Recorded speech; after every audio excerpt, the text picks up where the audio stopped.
Happy Sankranti అందరికీ. మీరు అప్పాలు చేసుకున్నారా? మేమైతే చేసుకుంటున్నాము. మా మమ్మీ వాళ్ళ ఇంటికి వచ్చాము. మా మమ్మీ కారపూస చేస్తుంది. ప్రాసెస్ చెప్తాను, చూసేయండి. నచ్చినట్టయితే లైక్ చేయండి. బియ్యము శనగపప్పు కలిపి పట్టించిన పిండి ఇది కారపూసల కోసం అని. అందులో టేస్ట్కి సరిపడా కారం, టేస్ట్కి సరిపడా ఉప్పు, కొంచెం వాము, కొంచెం జీలకర్ర టేస్ట్ కోసం వేసుకొని అంతా మంచిగా కలిసేలా కలుపుకోవాలి ఫస్ట్. తర్వాత వాటర్ యాడ్ చేసుకుంటూ పిండి ముద్దలా చేసుకోవాలి.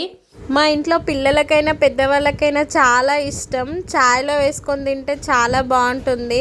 మీకు ఎలా తినడం ఇష్టమో కామెంట్ చేయండి. ఎలాంటి ప్రిజర్వేటివ్స్ లేకుండా ప్యూర్ ఇంగ్రీడియంట్స్తోని చేసుకున్న వంటకం అండి ఇది. మీరు కూడా ట్రై చేయండి, చాలా బాగుంటుంది.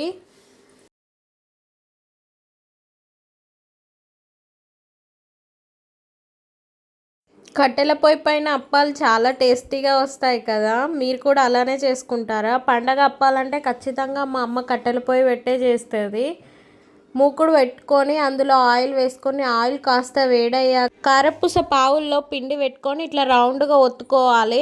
మంచిగా రెండు సైడ్లు కాల్చుకోవాలి. మా ఇంట్లో ఏ పండగకైనా కారపూసనే ఎక్కువ చేసుకుంటాం. చాయ్లు వేసుకొని తినచ్చని. సకినాలు కూడా చేసింది, కానీ ఎక్కువ చేయలేదు, కొద్దిగానే చేసింది. మీరు ఏమేం చేసుకున్నారు ఫ్రెండ్స్? కామెంట్ చేయండి, తప్పకుండా లైక్ చేయండి. ఇలాంటి ట్రెడిషనల్ రెసిపీస్ కోసం ఇప్పుడే మన ఛానల్ని సబ్స్క్రైబ్ చేసుకోండి. కరకరలాడే కారపూసలు రెడీ అయ్యాయి. చూడండి ఎంత బాగా వచ్చాయి. Thank you for watching.